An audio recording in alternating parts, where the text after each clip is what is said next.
In this episode of Trekking Through Compliance, we take up the episode By Any Other Name. Compliance, the final frontier. Tom Fox is the voyager of Trekking Through Compliance. His mission? To explore the original series and seek out and share what it can teach you about compliance. Here's your host, Tom Fox.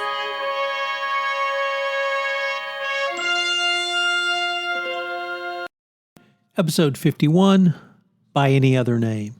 In this episode of Trekking Through Compliance, we consider the episode By Any Other Name, which aired on February 23, 1968, and occurred on Stardate 4657.5. Story synopsis. After a landing party beams down to investigate a distress call, they initially find no life form readings. However, two perfect human life forms register and put in an appearance. They thank Kirk for responding so quickly to their distress call and demand that Kirk surrender to the Enterprise. Before Kirk can take any action, they press buttons on their belt which paralyze the landing party.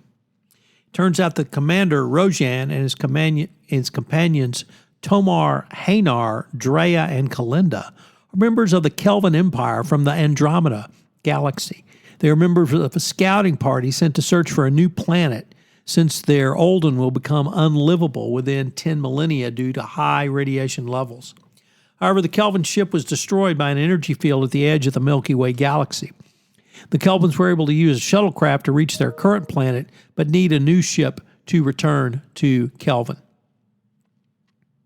They also plan to modify the ship's engines to allow intergalactic travel so that the trip will be made within 300 years. When Rojan explains this to Kirk on the planet's surface, other Kelvins take over the Enterprise. When imprisoned behind bars similar to Debrinium but denser, Lieutenant Shea advocates a forcible breakout. However, in an out-of-character move, Kirk suggests that Spock use a Vulcan mind meld probe on Kalinda, similar to as he had done with the guard on Armenia 8. Spock is violently thrown back by Kalinda's reaction, but when she enters the cell to investigate, Kirk knocks her out and attempts to escape. Unfortunately, Kirk and the escapees don't get very far, and the Kelvins reduce Shea and Yeoman Thompson to two of their gray hydropharia, which purportedly contain their essences. Rojan crushes Thompson's polyhydrin as a warning to Kirk, but restores Shea to human form. From his mind probe, Spock reports that the Kelvins are actually immense beings with 100 limbs which resemble tentacles. Spock pretends to be ill by going into a self-induced Vulcan coma and is permitted to be beamed up with Scotty. On board, McCoy tells Nurse Chapel to prepare 2 C's of stocoline. McCoy pretends that Spock will be fine in several hours and is only suffering from a flare-up of Brazilian cassava fever. Kalinda admires the plants on the planet's surface and compares them to a Kelvin saphir, a rose by any other name, according to Kirk. Spock and Kirk are beamed up to the ship and discover the Kelvin power source. Spock and Scott prepare to blow up the Enterprise when it passes through the negative energy barrier at the edge of the Milky Way galaxy. However, Kirk hopes to avoid destruction and so refuses to give the order. Actually, the Kelvins had discovered their plan and rendered it ineffective in any case. As soon as the Enterprise has passed the energy barrier, the Kelvins began reducing the crew one by one, with the exception of Kirk, Scott, McCoy, and Spock, to more gray polyhedra. While Tomar expresses a desire to sample the ship's food, Spock notes that since the Kelvins have taken human form, they seem to be indulging in sensory experiences which were heretofore unknown by them. Kirk suggests that this unfamiliarity with senses can be used to confuse the Kelvins, and Bones uses a stimulant formazine on Hanar to irritate him, telling him it is a vitamin shot. Kirk attempts to seduce Kalinda by kissing her, and Spock plays on Rojan's jealousy over the kissing incident.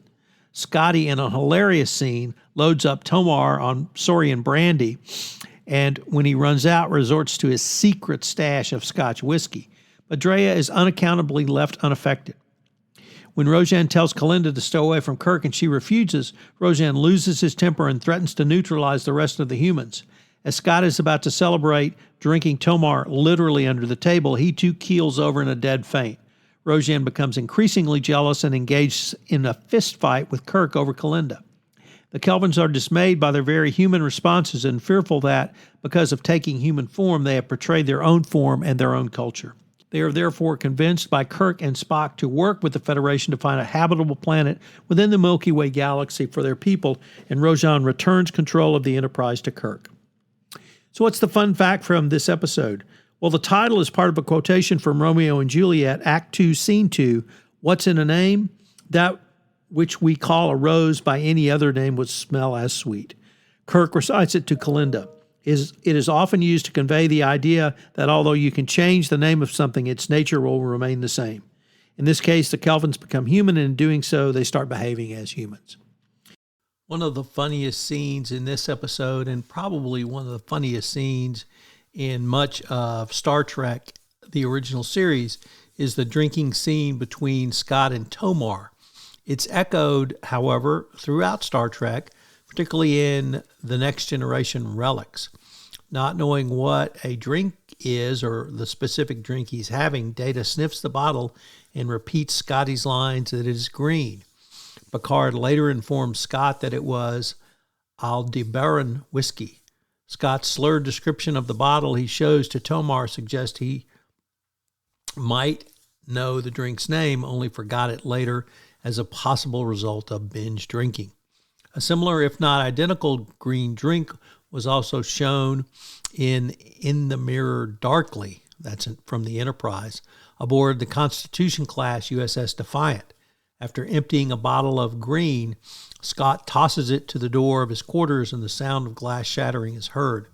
However, later when Scott passes out in front of his door, the fully intact bottle is in the background. In the drinking contest, after they finish off the first 3 bottles, Scott shows Tomar his most prized possession, a rare 200-year-old Scotch whiskey. Finishing off this last bottle is what finally knocks Tomar out, and Scotty as well. There are a couple of direct references to 2 previous episodes. After Rojan mentions the galactic barrier, Kirk says, yes, we've been there, and that, of course, was where no man has gone before. Even Spock repeats his analysis of the barrier word for word. Density negative, radiation negative, energy negative. When the landing party is detained in a cave, Kirk recalls their imprisonment on Aminiar 7, and Spock's use of a mind meld to fool the guards in A Taste of Armageddon. There's a couple of other continuity pieces from this episode I'd like to raise. In Charlie X, Kirk tells Charlie Evans, there's no right way to hit a woman. In this episode, or rather in the episode of the Gamesters of Triskelion, Kirk does, but he uses a karate chop on Kalinda. And finally, when Chekhov is neutralized at the navigation console, we see the main view screen in the background, since that station faces the viewer. Instead, we see a different angle from the bridge, a red rail broken at the left in front of 2 console chairs. So some interesting continuity issues from this episode. So what are the compliance and leadership takeaways from this episode? Well, the first one is, if you have a goal, you need to keep your eye on that, but adapt. Here, the Kelvins were unable to think through a way to adapt without the intercession of Kirk and Spock. So if you have a worthy goal, you can move towards that goal, but you need to be able to adapt. And in your compliance program, you adapt through ongoing monitoring, providing you with data, which allows you to make changes. So don't lose sight of your goal, but adapt. 2, as a chief compliance officer, you have to take care of yourself. I don't want to suggest that your body is a temple, although there are some that think that. But the bottom line is, if you're a corporate officer and you're working long hours and you're frazzled to the bone, you're doing nobody any good by doing so. So as a corporate officer, you need to figure out a way to take care of yourself, whether that's eating healthy, whether that's exercise, whether that's downtime, whether it's getting away from email, it may be all of those things, but try and take care of yourself. And then finally, in the last point, does your company have a EAP system, Employee Assistance Program? EAP systems are in place for people with addiction issues, but a wide variety of other mental health issues as well. So do you have one within your organization, and how is it monitored? Join us tomorrow when we take up the episode, The Omega Glory. If you enjoyed this episode of Trekking Through Compliance, you can help it grow by sharing it with the biggest Trek fan you know.